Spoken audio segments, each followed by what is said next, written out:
오늘 말씀의 시작이 여러 날이 지나매 여러 날이 지났다, 이 표현을 조금 우리가 설명을 하고 말씀으로 들어가려고 합니다. 우리가 보통 여러 날 크면 며칠 정도 생각하죠? 여러 날, 보름, 일주일. 그런데요, 원어를 보면 헤메라스 히키나이라는 단어를 쓰는데, 우리 19절에 보면은, 그 앞에 보면은 19절인가요? 이 며칠이라는 단어가 나오는데요, 헤메라스 티나스라는 단어가 있는데, 이 여러 날에 대한 해석이 구구한데요, 왜 이 내용을 적었느냐 하는 점입니다.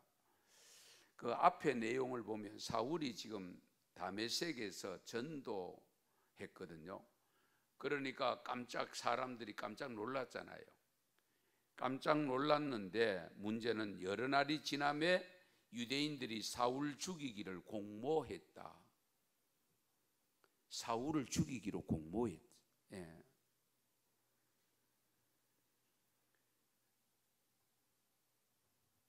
그런데 이 시간적 간격이 굉장히 중요한데, 우리 갈라디아서 1장 17절에서 18절에 보면 사울이 고백한 내용인데 한번 같이 읽어보실까요? 또 나보다 먼저 사도된 자들을 만나려고 예루살렘으로 가지 아니하고 아라비아로 갔다가 다시 다메섹으로 돌아갔노라. 그 후 3년 만에 내가 게바를 방문하려고 예루살렘에 올라가서 그와 함께 15일을 머무는 동안, 아멘. 아라비아로 갔다가 예루살렘으로 들어간 그동안의 기간이 3년 정도 됩니다. 그러면 이 아라비아에 얼마나 머물렀는가 구체적인 내용은 없습니다. 그러나 우리는 왜 사울이 아라비아로 갔을까 궁금하잖아요. 그렇죠? 아라비아 광야거든요.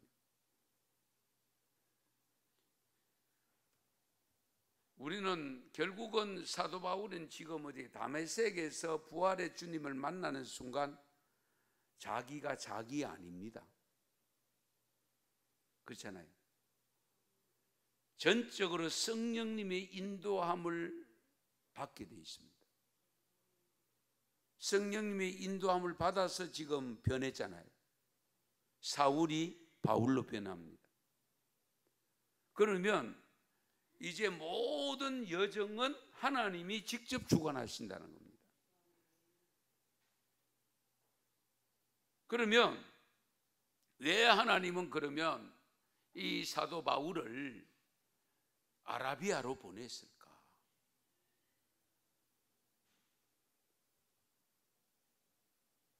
여러분, 모세를 가만히 생각해 보십시다. 모세 바로궁에 들어가서 40년 있었습니다. 그런데 우연찮게 사람을 죽이는 사건이 발생하잖아요. 자기 동족하고 애굽 사람하고 치고받는 것을 복귀하고, 사도 바울도 주먹이 셌던 것 같아요. 때렸는데 죽었잖아요. 그래서 피한 곳이 미디안 광야입니다. 그 미디안 광야에서 40년을 지냅니다. 그 후에 하나님이 모세를 부릅니다. 불러서 지도자를 세웁니다.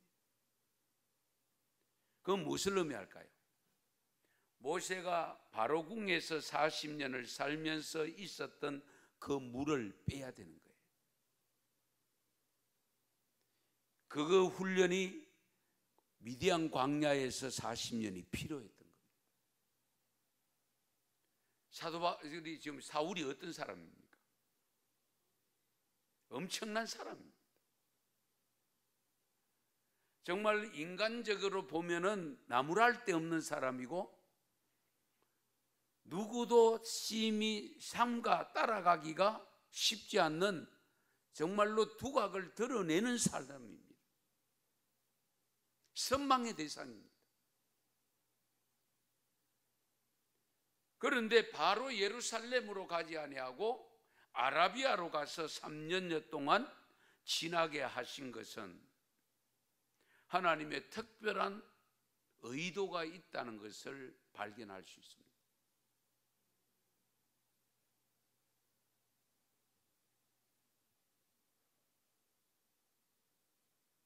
우리가 이런 점을 상당히 인데요. 제가 군대 갔을 때 이야기 좀 하면, 군대 가니까 그 일찍이 들어온 선배들이 훈련을 하고 막 얼차례를 하고 기합을 주면서 뭐라고 했냐? 야, 너희들 사제를 다 빼라. 이해되십니까? 사제를 다 빼라. 사제가 뭐냐면 결국 군대 들어오기 전에 생활했던 그 사고 방식부터 시작해서 생활 습관, 이 사회 생활하던 그 모든 거 다 빼라는 거예요. 왜?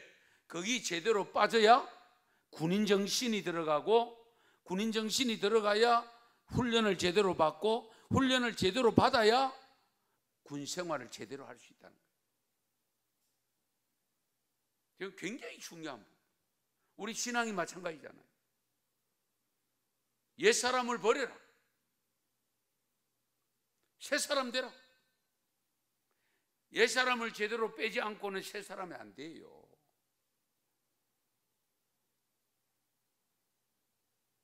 우리는 뭘 빼야 되느냐?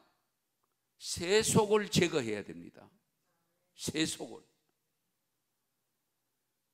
새 속을 제거해야 성속이 됩니다. 그렇잖아요. 세상 것을 제대로 빼야 거룩한 하나님의 것으로 들어갈 수가 있습니다. 그런데 우리는 자꾸만 젖어 들어갑니다. 어디로? 세상 속으로. 내가 거룩하니 너희는 거룩하라고 하나님께서 그렇게 일러주면서 말씀을 주시면서 따라오라고 하는데도 안 되니까 어떻게 하느냐? 모세처럼, 여기 사도 바울처럼 광야로 들어가야 됩니다. 광야로 들어가지 않고는 새 속을 제대로 뺄 수가 없습니다. 지금 사울이 아라비아로 가게 하신 하나님의 크신 의도가 뭐냐? 유대교로 말하면 제1등입니다. 그렇잖아요. 율법으로 말하면 자기를 나무랄 사람이 없다고 했습니다. 예. 그리고 학식으로 말하면 가말리엘 문화생입니다. 감히 따라올 사람. 그러니까 하나님도 이 사도 바울이 13권이나 성경을 쓰게 만들었죠. 그런 학문적 지식이 없으면 못 쓰죠. 그걸 하나님은 이용하신 거죠.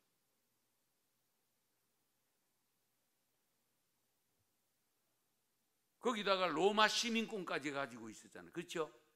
그러니까 사도 바울이 아라비아 광야로 가서 그 모든 것을 빼게 만드는 거예요.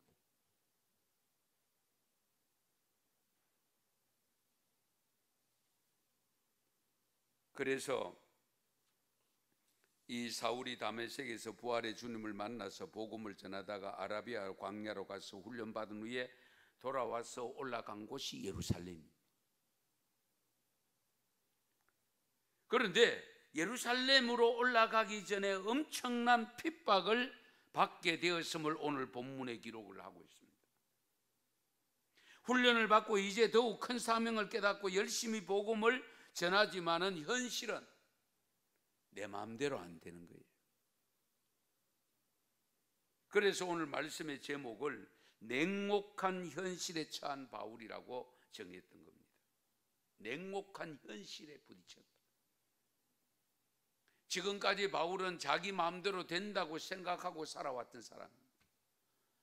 그런데 변화가 되어져서 이제 하나님의 뜻대로 살기 때문에 오히려 더 순탄해야 되잖아요. 그렇잖아요. 하나님이 길을 평탄한 길을 주셔가지고 일사천리로 갈수록 만들어 주셔야 되지 않겠어요? 그런데 그렇지 않다는 거예요. 냉혹한 현실에 부딪히는데 어디 되느냐? 유대인들이 사울 죽이기를 공모했다. 그러니까 사도 바울도 함부로 혼자 못 다니는 거예요. 왜? 언제 어디서 무슨 일을 만날지 모르니까. 그래서 오늘 본문에 보면 제자들이 어떻게 됩니까? 바울에 벌써 제자가 생겼습니다.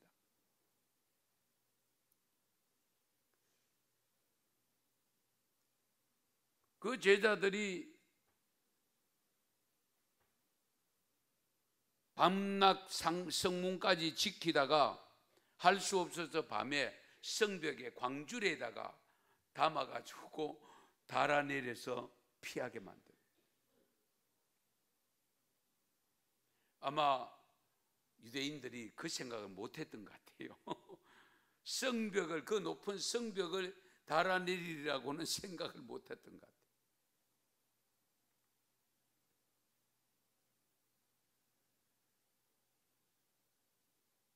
사실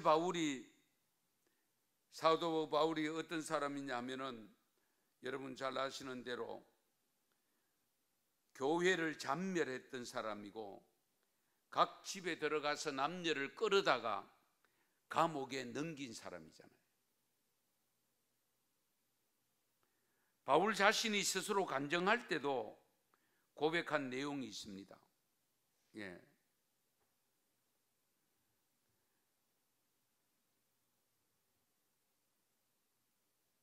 내가 말하기를 주님, 내가 주를 믿는 사람들을 가두고 또 각 회당에서 때리고 또 주의 정인 스데반이 피를 흘릴 때에 내가 곁에 서서 찬성하고 그 죽이는 사람들의 옷을 지킨 줄 그들도 아나이다.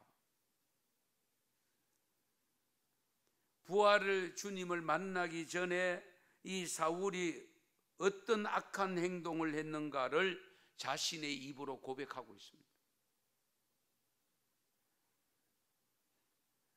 자기가 그런 엄청난 일을 저질렀기 때문에 자기가 지금 어떻게 됩니까? 자기가 엄청난 일을 저질른 그 사람들의 대상된 그 사람 속에 들어가요. 그 사람들 속에 들어가 있잖아요. 지금은. 그럼 자기가 이제 그 일을 당해야 되잖아요. 그게 냉혹한 현실입니다. 그동안 자기가 핍박했던 사람들은 기독교인이잖아요. 그 기독교인 속에 본인이 이제 변해가 들어가 있잖아요. 그럼 이제 자기가 이제 그런 고통을 당할 수밖에 없는 거예요. 그래서 감옥에도 들어가야 했고, 왜 마지막 죽어야 했던 것이죠. 그런데 우리가 생각하면 그렇잖아요. 저렇게 위대한 인물을 하나님이 불러가 깨닫게 해서 믿게 하고 3일 있다가 눈 뜨고 난 다음에 바로 가서 복음을 전하잖아요, 사울이. 그러면 일사천리로 복음이 왕성하게 전거되도록 해가지고 하면 좋을 텐데 왜 이런 엄청난 일을 당하게 하실까? 그렇지 않습니까?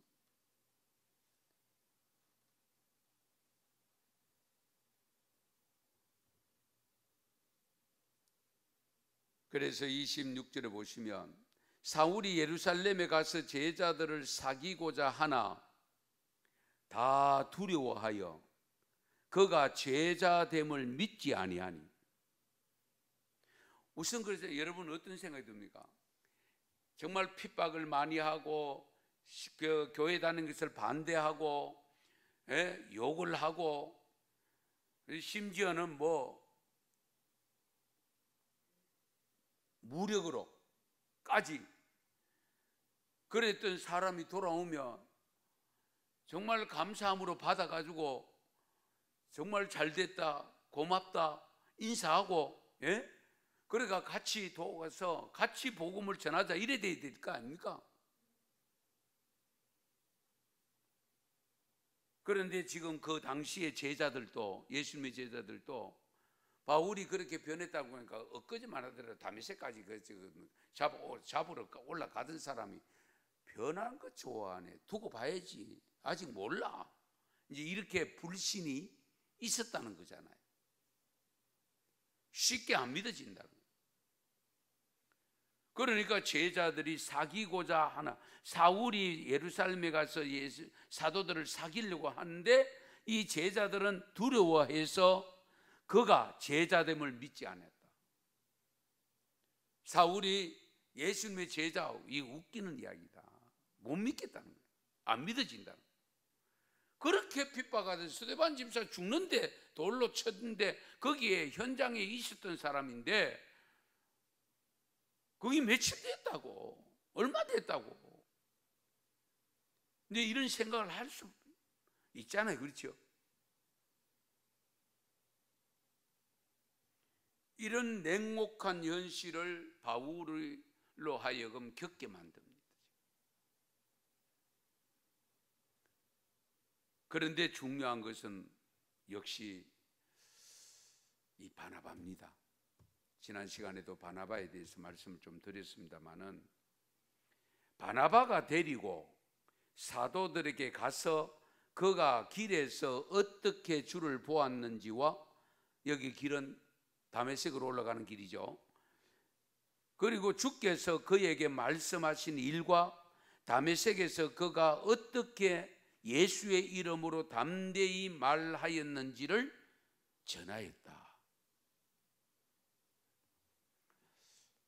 바울에게 있어서 이 바나바는 잊을 수가 없습니다. 예.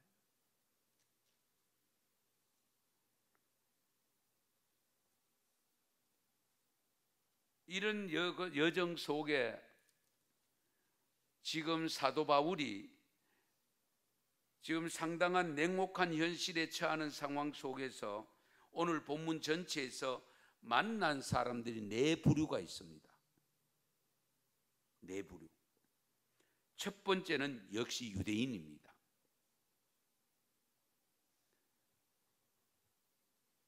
이 유대인들은 죽이기로 공모했다고 했습니다. 고린도후서 11장 32절 33절에 보면 사울이 고백한 내용인데요, 다메섹에서 아레다 왕의 고관이 나를 잡으려고 다메섹 성을 지켰으나 나는 광주리를 타고 들창문으로 성벽을 내려가 그 손에서 벗어났노라.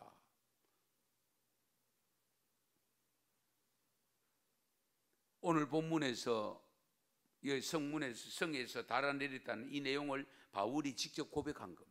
예.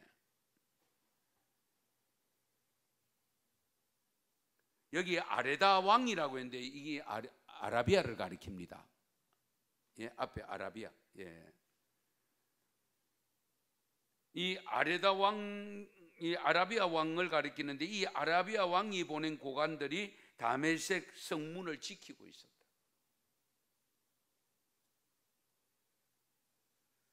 그러니까 사울이 저렇게 변화되었다는 것을 좋게 받아들이는 사람도 있었지만 대부분 아직은 불확실합니다.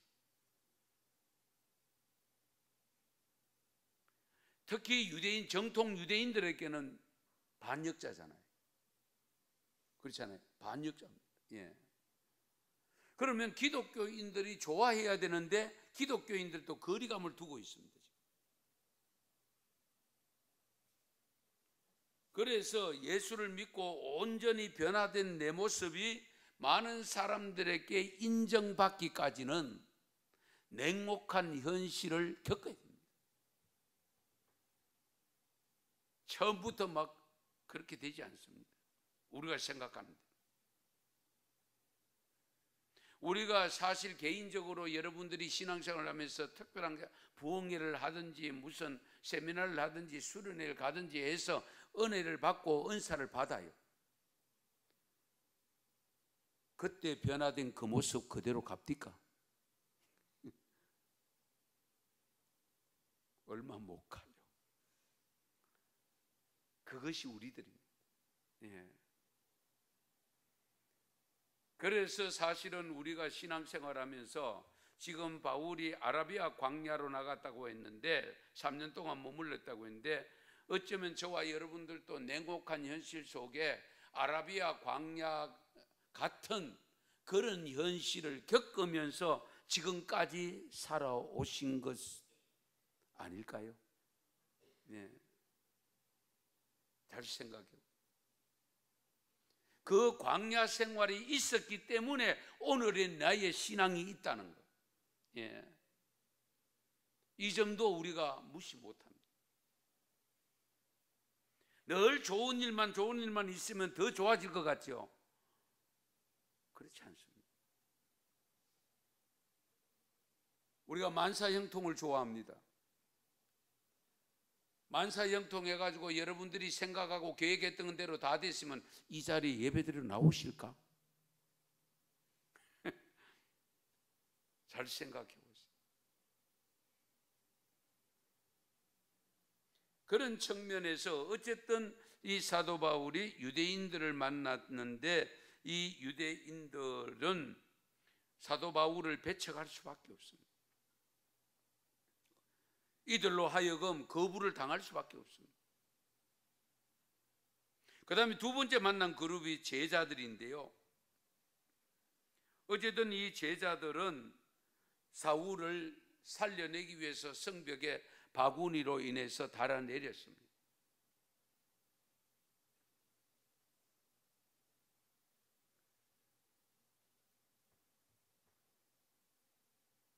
자기들의 적이 변화되어 돌아왔다면 반갑게 받아들이고 사울을 오히려 복음 전하는데 활용해야 되지 않겠습니까? 하나님은 사실은 사도 바울인데 요즘도 우리가 간정 다니는 분들은 주로 어떤 분들입니까? 간정 강사, 연예인들이 많잖아요. 많은 사람들에게 각인이 되어 있는 사람이 예수를 믿기로 결단하고 예수 믿고 난 다음에 변화되어 있는 모습들을 나타내면은 그런 사람들이 선한 영향력을 끼치는 영향, 파급 효과가 크기 때문에 그런 분들이 간정으로 많이 다니잖아요. 그게 현실이죠.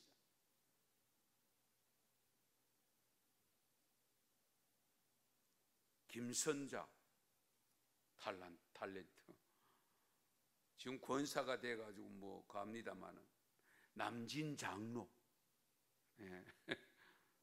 예.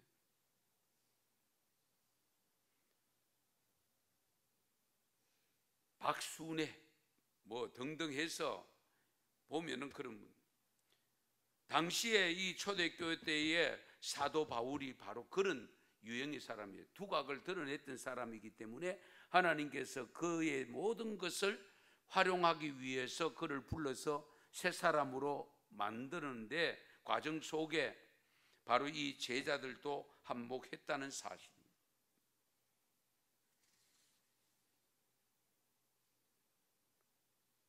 그런데 그 중에 바나바라는 사람이 제자가 데리고 사도들에게 가서 그가 길에서 어떻게 다메섹 길에서 어떻게 주를 보았는지 그리고 주께서 말씀하신 내용 이런 것들을 아주 자세하게 제자들에게 예수님의 제자들에게 그 사실을 일러 주었을 때에 이 제자들이 사울을 온전히 주님께서 세운 사도로 인정을 하게 됩니다.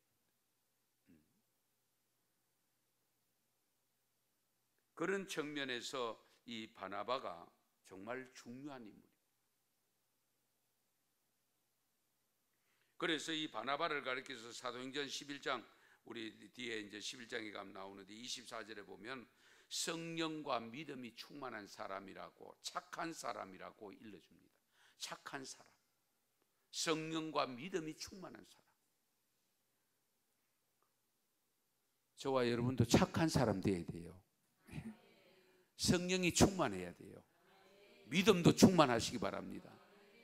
예, 착한 사람, 선한 사람. 예. 그러니까 바나바는 자기를 드러내는 일을 하지 아니하고 계속 바울을 높이는, 상대방을 높이는 일을.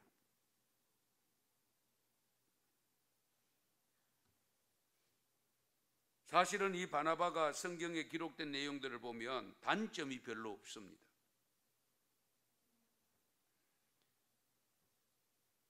이 바나바는 남다르게 사람을 보는 눈이 있었다, 그렇게 볼 수도 있습니다. 물론 믿음이 충만하고 성령이 충만하니까 사울을 하나님이, 부활의 주님이 불러서 하는 모든 여정을, 그것을 알고, 그리고 이 사울은 하나님이 세운 사람이다 하는 것을 인지하니까 제자들에게도, 이해를 못하는 제자들에게도 설득을 시켜서 사울을 받아들이게 만든. 예. 그러니까 어떤 사람이 앞으로 무슨 일을 할 수 있으리라는 가능성을 보는 능력, 가능성을 보는 능력, 그것이 중요합니다.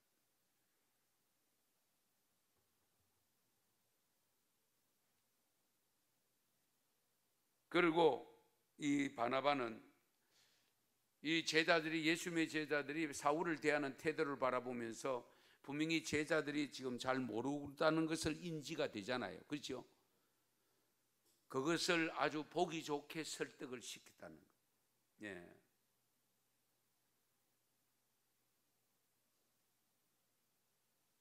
그런 측면에서 우리가 한 사람이 훌륭한 인물이 되든지 훌륭한 믿음의 사람이 되든지 간에 거기에는 반드시 서포트하는 사람들이 있다는 사실입니다. 우리가 가끔 그런 표현 쓰잖아요. 독불장군은 없다. 독불장군은 없다. 예. 누군가가 도와주는 사람, 서포트해 주는 사람, 정말로 밀어주는 사람이 있기 때문에 그렇게 훌륭한 사람으로 된다는 겁니다. 그런데 우리나라의 현실을 보면 올라가면 끄집어내리고, 올라가려고 하면 끄집어내리고, 그리고 거기에 자기가 올라가려고 하고 이런 경향이 사실 많잖아요. 현재 우리 정치사회에 지금 그대로 계속되어지는 모습들이고, 이런 부분들이 교회는 없어져야 되잖아요. 왜? 하나님의 사랑을 덧입고 마땅히 지옥 가야 될 사람을 천국 가는 사람으로 만들어 주셨는데 거기에 우리가 자랑할 게 있겠습니까? 그냥 어떻게 하든지 나처럼 많은 사람들을 세워서 살려서, 생명을 살려서 같이 하나님 나라 천국으로 들어가도록 해야 되지. 그 생명을 깎아내리고 그 생명을 밟고 해가지고 되겠습니까? 우리가 이 점을 항상 염두에 두세요. 우리가 그러잖아요. 살아보면은 약점 없는 사람 없고요, 단점 없는 사람 없어요. 하나님은 그런 부분들까지도 때로는 사용해서 역전을 시키는 분이잖아요. 우리 하나님은. 예. 사도 바울이 장점이자 한편으로 또 약점이 있는 부분이잖아요. 그러나 그것을 최대한 선용해서 하나님의 위대한 사도로 세웠다는 사실. 제가 가끔 말씀드리지만 우리나라 대형 교회를 하신 목사님들 면면히 보세요. 거기 S대 출신 한 사람도 없어요. 스카이대 출신 없어요. 강건히 고등학교 나오고 중학교 나오고 어려운 가운데서 학업을 해서 그렇게 해서 하나님이 쓰신 거예요. 예, 하나님이 쓰신 거예요. 왜서 그분을 쓰셨는지는 우리가 정확하게는 잘 모릅니다. 그런 것을 보면 정말 우리가 어떻게 신앙생활을 하면서 우리 성도들 간에 어떤 모습으로 살아야 될 것인가. 항상 다른 분들을 자꾸 세워주면서 그분들이 어떻게 돼야 돼요? 든든히 서가도록 그렇게 만들어요. 그 다음에 오늘 사도 바울이 또 만난 세 번째 그룹이 어떤 그룹이 헬라파 유대인들입니다. 29절을 보시면 주 예수의 이름으로 담대히 말하고 헬라파 유대인들과 함께 말라며 변론하니 그 사람들이 죽이려고 힘쓰거늘. 보통 사람 같으면 벌써 죽어야 됩니다. 유대인들도 죽이려고, 계속 죽이려고. 헬라파 유대인들이 죽이려고. 헬라파 유대인들이 당연히 죽이려고 하겠죠. 그런데 형제들이 알고 가이사라로 데리고 내려가서 다소로 보냈다.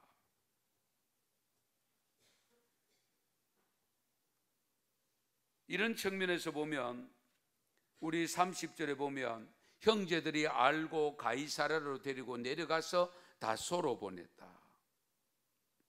다소는 사울의 고향이잖아요. 그렇죠? 사울의 고향입니다.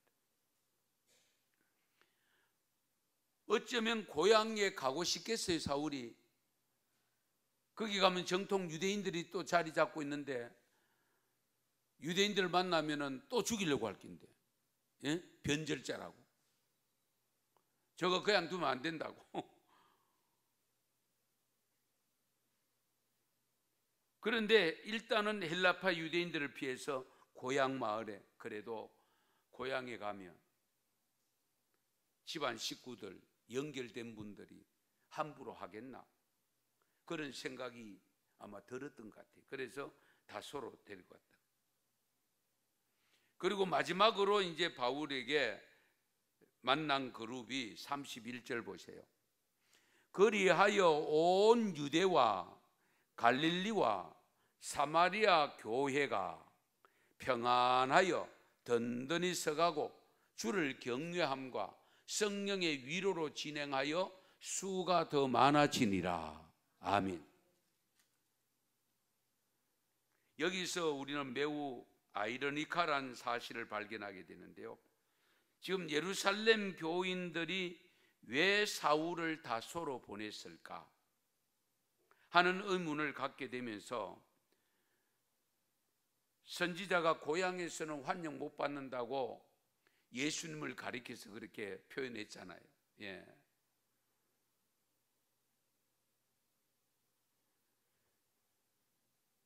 그런데 바울이 다소에 가면 온갖 집안 사람들 붙더라도 변절자라고 낙인을 찍고 집안을 어렵게 만든 사람으로 취급해서 쫓겨날지도 모르는데 일단 다소로 보냈는데, 교회가 사울을 다소로 보낸 것은 보다 교회에서 사울의 모습을 인정하면서도 사울이 가는 곳마다 문제가 발생하고 시끄러우니까 멀리 보내고 싶었는지도 모릅니다. 좀 멀리 떨어지도록. 그런데 문제는 모든 것이 합력하여 선을 이룬다는 말씀처럼 사울이 다소로 내려간 후에 여러 지역의 교회들의 모습이 나타난 것이 오늘 본문 31절입니다. 교회가 부흥했습니까? 쇠퇴했습니까? 부흥했잖아요. 온 유대와 사마리아, 갈릴리와 사마리아 교회가 평안하여 든든히 서가고 주를 경외함과 성령의 위로로 진행하여 수가 더 많아지더라. 지금 사도 바울은 지금 냉혹한 현실 앞에 우여곡절을 계속 겪으면서 지금 다니는데 그 사이에 교회는 더 든든히 서가더라는 거예요. 이건 하나님이 하시지 않으면 할 수 없어요. 하나님이 그렇게 하시죠.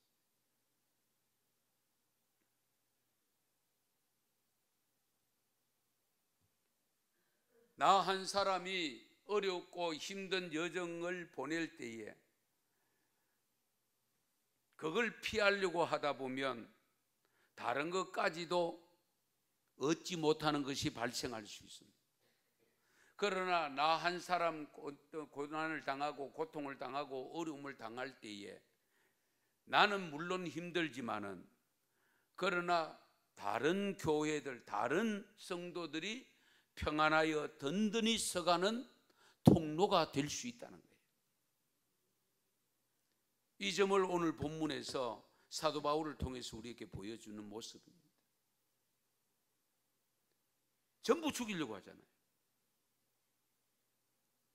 그러나 그때마다 또 피할 수 있는 길들을 열어주시면서 그런 사람들을 붙여주셔가지고 그런 어려운 여정까지 겪는 가운데서 교회는 부흥했다는 거예요.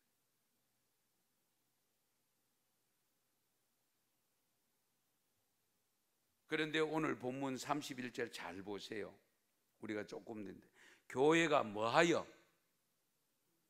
평안하여. 평안해야 돼. 평안하여 든든히 서가고, 가정도 평안해야 되잖아요. 그렇죠? 평안해. 어느 공동체든지 그 공동체가 든든히 서가는데 조건이 뭐냐? 평안해야 됩니다. 그래야 든든히 서갈 수 있어요. 안타깝게도 교계가 시끄럽고 교회가 시끄럽고 그런데 어떻게 든든히 서가가 있어요? 안 되는 거죠. 나 한 사람이 어렵고 힘들게 죽더라도 억울한 일을 당하고 누명을 쓰고 간다 할지라도 나 혼자만 죽으면 다른 교회가 평안하게 든든히 서간다면 그 길을 선택할 수 있는 믿음이 돼야 됩니다. 지금 사도 바울이 바로 그런 요소로 작용하고 있잖아요. 지금 혼자서 애를 먹잖아요. 전부 죽이려고 덤벼드는 거예요.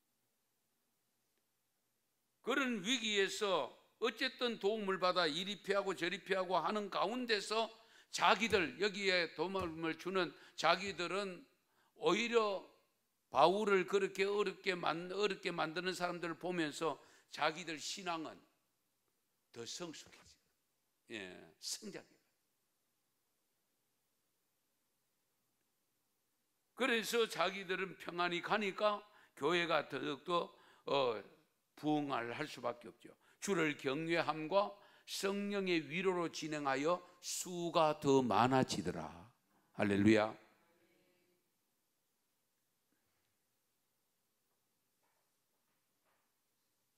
이런 측면에서 예수님이 십자가에 죽으심을 항상 염두에 두셔야 됩니다. 그분이 십자가의 죽음으로 내가 구원받았잖아요. 교회가 세워졌잖아요. 그러면 그렇게 세워진 교회가, 그렇게 세워진 나의 신앙이 든든히 서가기 위해서 나는 어떻게 해야 될 것인가? 나도 그런 지경에 이르면 죽을 수 있는 자리에 내려놓을 때에 든든히 서가게 되어지고 든든히 세움을 입고 평안해져서 믿는 사람들이 많아지더라 하는 칭찬을 듣는 교회가 될 수밖에 없는 거죠. 사랑하는 성도 여러분, 우리가 신앙생활을 하면서 항상 염두에 둘 것은 나를 먼저 생각하지 말아야 됩니다. 상대방을 먼저 생각할 수 있어요. 어쨌든 생명을 살리는 쪽으로 가요. 생명을. 그래서 우리에게는 배려가 필요합니다. 배려. 사랑이 배려잖아요.